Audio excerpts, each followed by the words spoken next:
Success without service is empty. I've been blessed with opportunities, and I know not everyone gets the same shot. And Sir Lancelot's Table started because I learned about these kids in Uganda from one of my clients. They had nothing, no families, no resources, no hope. And I thought, I can't fix everything, but I can do something. So we started funding education, meals, and scholarships.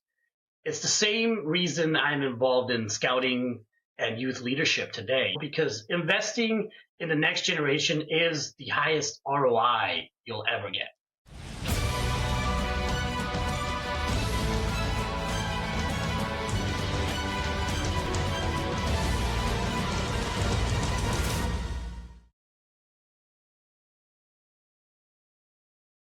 Today, we're flipping the mic and hearing from the knight himself, Sir Lancelot Lenard. You know him as the fearless host of the Real Estate Roundtable, but what many don't realize is that he's a builder, broker, and philanthropist whose work stretches from Central Florida all the way to Uganda. Lancelot, it's your turn behind the mic. Are you ready to share what's really been happening behind your roundtable? For sure. Thanks, Matt, for that introduction. Amazing. Let's dive right in because your journey is as strategic as it is inspiring. You've built the Sir Lancelot Group into a $62 million success story. Looking back, what moment do you think truly defined that climb? I'll be honest with you, it wasn't one particular moment. It was decisions to stop being just a salesperson and start being a problem solver early on. I realized, and I just needed someone to show. People don't just need someone to show them houses. They need a partner in this endeavor, and someone who understands the construction quality, financial realities, and long-term value. The moment I got my contractor's license and my mortgage broker license, everything changed. I could walk a property and tell a buyer, here's what the renovations will cost. Here's how we structure a deal financially. And the credibility turned transactions into relationships and relationships into the big business that it is now. Amazing. And as you mentioned, you wear quite a few hats, right? You're a realtor, licensed contractor, and a mortgage broker. And it's quite a rare combination to have. How does that mix of experience change the way you serve your clients? So it eliminates the guesswork and the turnaround and the runaround as well. Most buyers work with a realtor who refers them a lender, who refers them a contractor, and everyone's speaking a different language. I can sit at a table and say, here's the home, here's the financing structure, here's what the renovation will cost, and here's your ROI, your return on investment. It's a seamless experience. My clients don't have to wonder if they're getting the full picture. They know they are because I'm the one connecting all the dots for them. That's amazing. And was there a turning point where you realized that in order to deliver true excellence, you need to be part of every piece of the process? I got tired, man.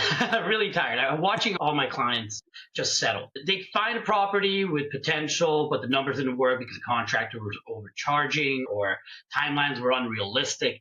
I thought, why can't I just do this myself? So I got licensed, built my first renovation project, and realized I could control quality, cost, and timeline, which meant I could deliver better outcomes for my clients. Now, we're not just selling homes. We're building them from the ground up. That's the future of the Sir Lancelot Group. That's amazing. And it sounds like you've built a brand that's not just about transactions, but about ownership and creation as well, as you've mentioned. And looking at your motto, service with excellence is our motto and we stick to it. It feels like more than just a slogan. Where did that commitment to excellence come from? It came from watching too many agents treat real estate as like a transaction instead of a relationship. I've always believed that if you're going to put your name on something, it better reflect who you are.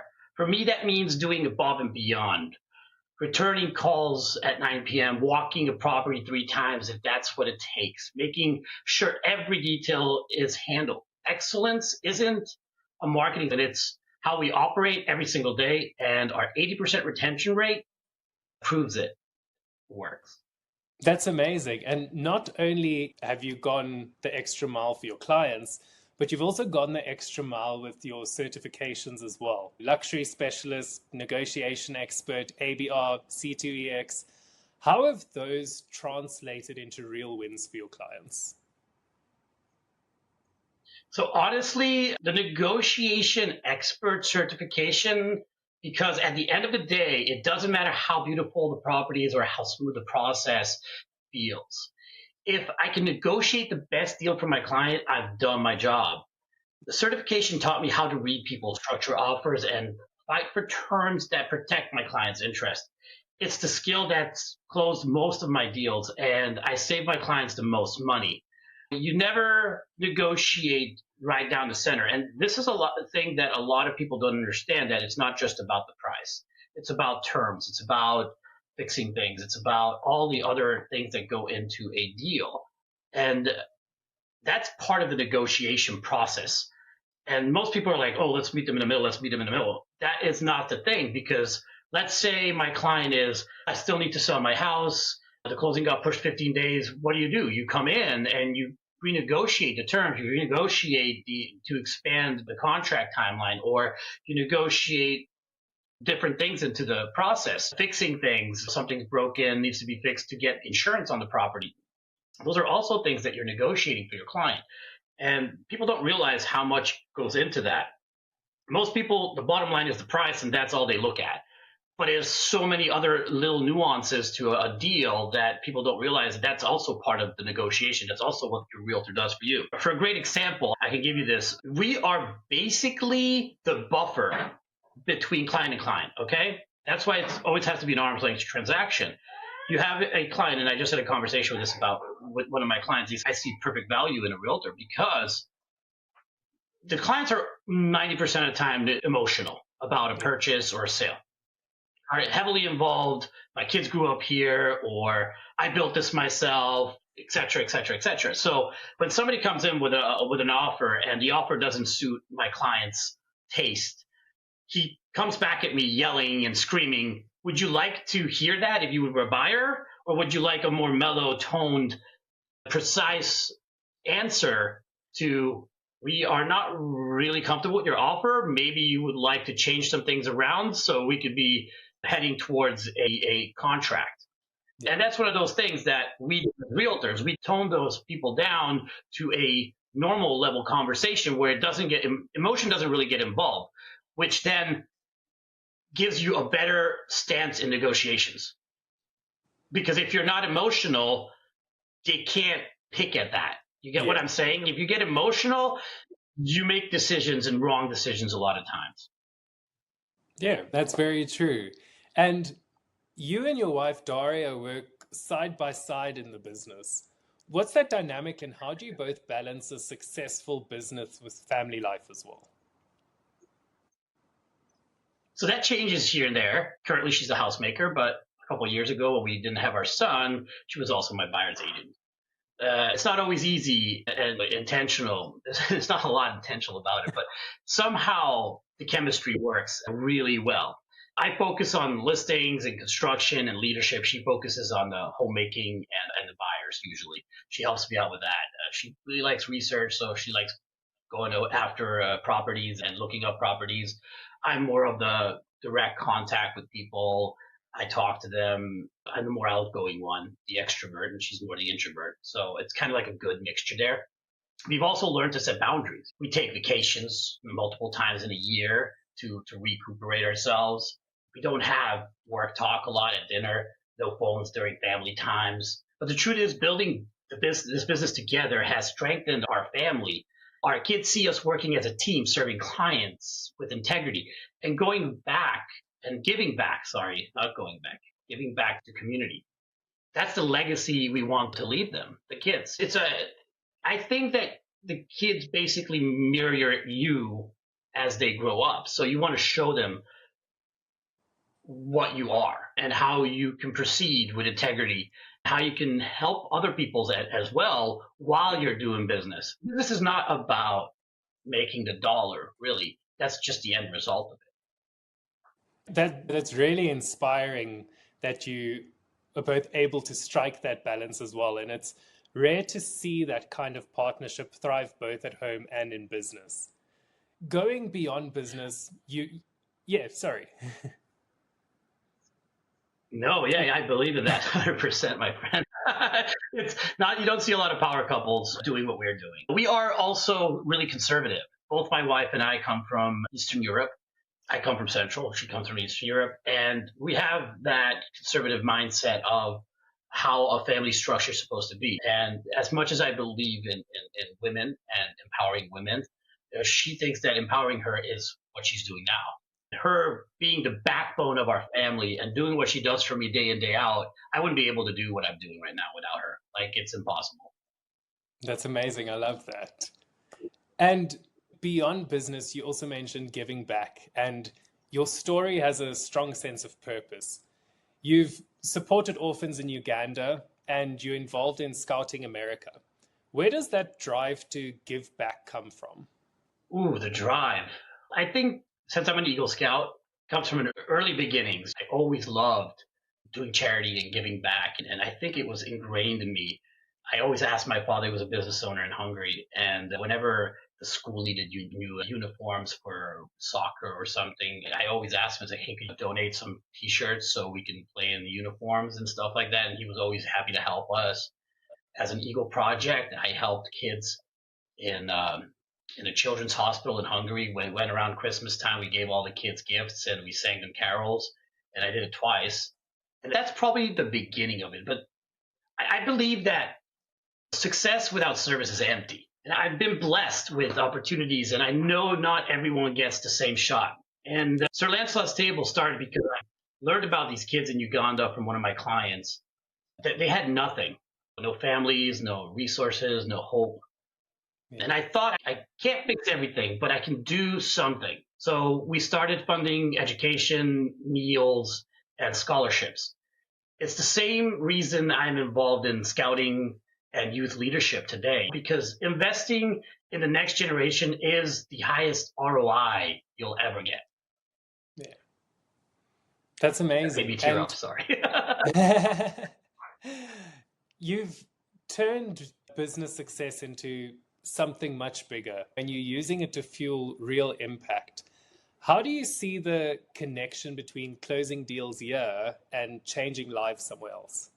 Every deal we close, every home we build, every commission we earn, a portion of that goes towards funding Sir Lancelot's Table and our scholarship programs and giving back to the community. Our clients know, most of them, because we don't really advertise this. I try to keep it on the low end because it's my decision at the end of the day. So some of them know, some of them don't, but they work with us, and they're not just buying or selling a home through me or building one. They're contributing to something bigger. Yeah. That's powerful. It turns a business transaction into a mission-driven partnership. Every time we sell a house or I get a contracting job or anything like that, I try to trickle back for our charity. That's amazing. And you mentioned just now that my previous question made you tear up a little bit, and it just shows your efforts that you're putting into this. And you've mentioned the scholarships and the youth leadership programs. Why do you believe that giving back is such an important part of the real estate profession? Why do I believe that? I believe in that because we don't build wealth in a vacuum. Every success I've had is because someone believed in me, taught me, or gave me a chance. If I don't pay that forward, what's the point of doing it? I think every professional, especially those of us in real estate, should ask, how am I using my success to lift others?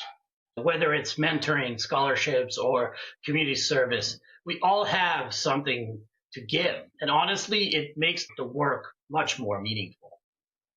I love that. And it's really an inspiring mindset to have. It's incredible how you've used real estate not to just build wealth, but to build opportunity for others as well. Let's talk about some market myths, right? You've proved you don't need Zillow or Realtor.com to grow a thriving business. What made you decide to step away from those platforms, and how did it shape your strategy? Sorry, I didn't hear the last part there. Okay, I'm going to ask the question again, just so that we can go from the top. Okay, so let's talk about some market myths. You've proved you don't need Zillow or Realtor.com to grow a thriving business. What made you decide to step away from those platforms, and how did it shape your strategy? It forced me to build relationships instead of chasing leads. Zillow and Realtor.com are expensive, and the leads are often not the best quality. And retention rate is not high with them.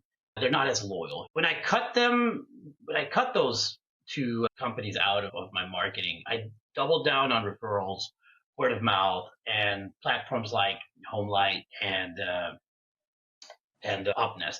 The result is higher quality clients, better conversion rates, and more repeat business.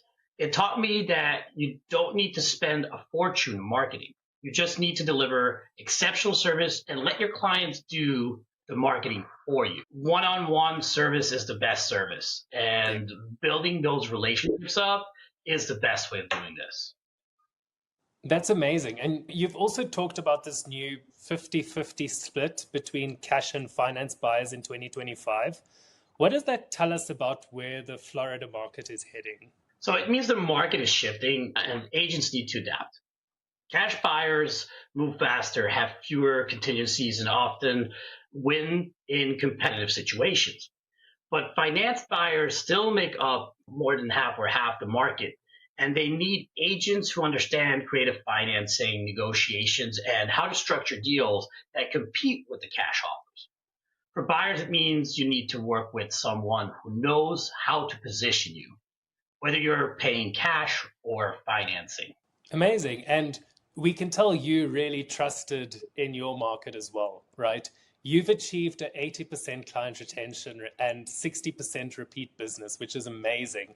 And it says so much about the relationships you've built with your clients as well. What do you think is the key to that kind of loyalty?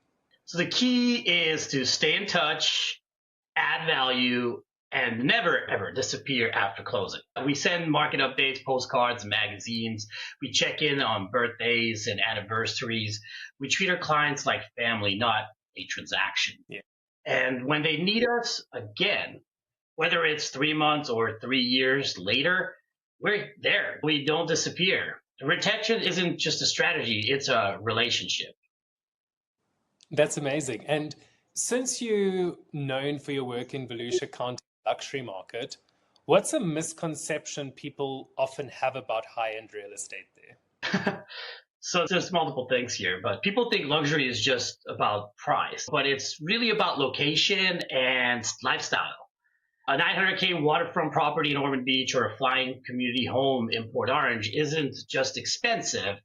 It's a statement about how you want to live. The misconception is that luxury buyers are the same. They're not. Some want golf course views, others want acreage, and some want waterfront properties or waterfront access. Yeah. My job is to understand their vision of luxury and deliver it to them.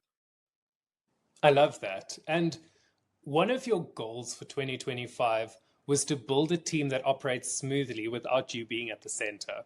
Why was that an important milestone for you? I'm going to answer this question in two parts. First one, how did I come upon this? I have a great coach, Mitch Reback. He's an amazing person, built a company up to $100 million, and lost everything, and then built it up again. Different companies. First one was in tech, in the dot-com era, and the second was in real estate.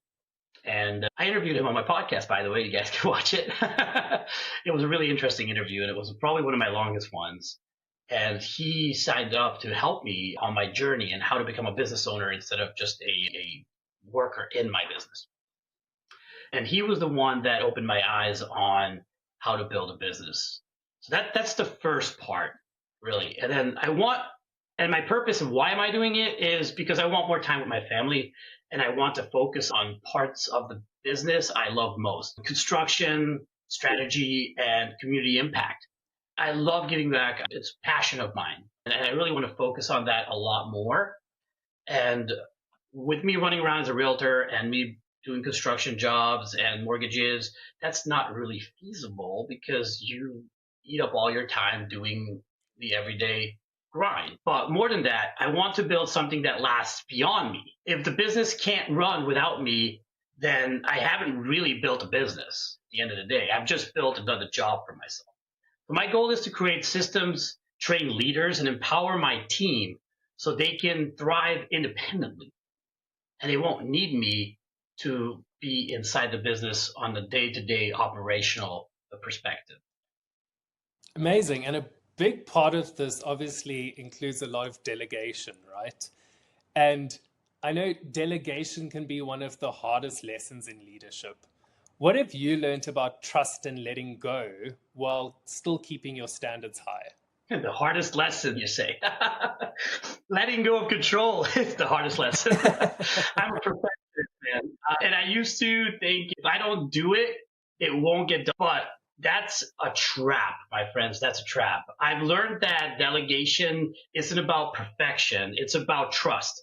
When I hire the right people, train them well, and give them ownership, they rise to the occasion.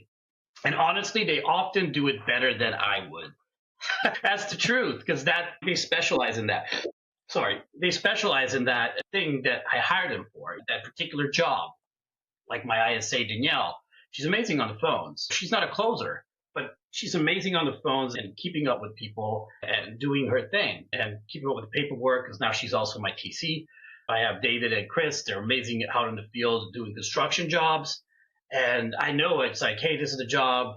We'll go out there together. We'll discuss what needs to be done. And I can lead them there. And I don't have to be there myself to oversee every little stuff because I know that they can take care of it. And that's really important in this part of my life, is to find the right people to replace some of my hats. As you say, in real estate, we wear a lot of hats. This is not just real estate. In real estate, you have 8-9 hats. Now you have 8-9 hats in construction, and you have a few hats in mortgages, and then you have your philanthropy side. So you have so many hats, you look like a cone head. But yes, that's my take on that. Great. And if you could go back and say something to your younger self, or even go back to your earlier days as a solo agent, what advice would you give to yourself? Invest in systems and people a lot sooner. I spent too many years doing everything myself because I thought it was faster or cheaper. Everybody thinks that. Oh, I'm the best. I can do this. I'm the business owner.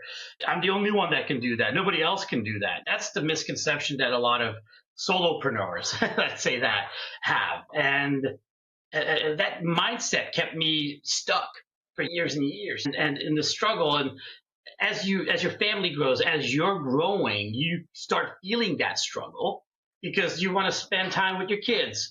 But then a phone call comes in and you're running to your computer and you were just playing with your son and you're like, oh my God, what's happening there? That's one of the advices. And if I'd hired my ISA and built a good CRM system and delegated earlier, I'd be years ahead, my friend. My advice to any agent starting out, don't wait to build a team. Start small, but start now. That's the thing. You got to start now. I love that. And regardless, you've gone from building a career to building leaders, and that's a big shift, right? You've built something extraordinary and you continue to evolve year after year. What's capturing your focus right now, and what projects or goals are you most excited about as you look ahead? So right now I'm focused on two major things: expanding our construction division and scaling Sir Lancelot's table. On the business side, we're moving into building homes from ground up, not just renovations. On the mission side, we're expanding our more and more into scouting, trying to make a difference for our future leaders and increasing our impact in Uganda. I want to prove that you can build a thriving business and make a real difference in the world. That's the legacy I'm building. I love that. And it's clear that you're still pushing boundaries and raising the bar.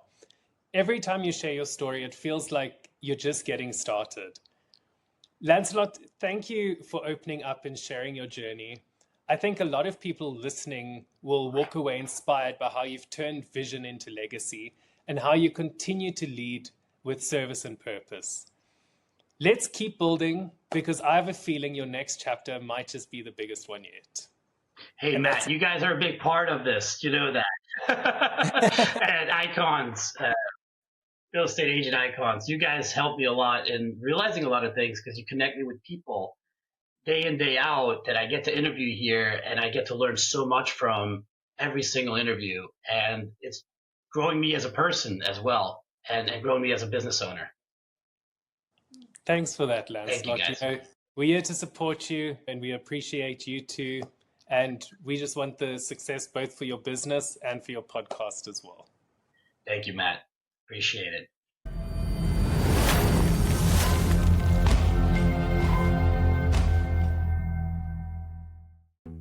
Thank you for joining us on Sir Lancelot's Real Estate Roundtable, where we've unveiled the mysteries of real estate together. Remember, in this kingdom of possibilities, every dream home is just a discussion away. I can help your real estate dreams come true. Just call me at 786-449-7518. Until our next roundtable, may your ventures be prosperous and your homes be filled with love and joy. Farewell, fellow knights of real estate.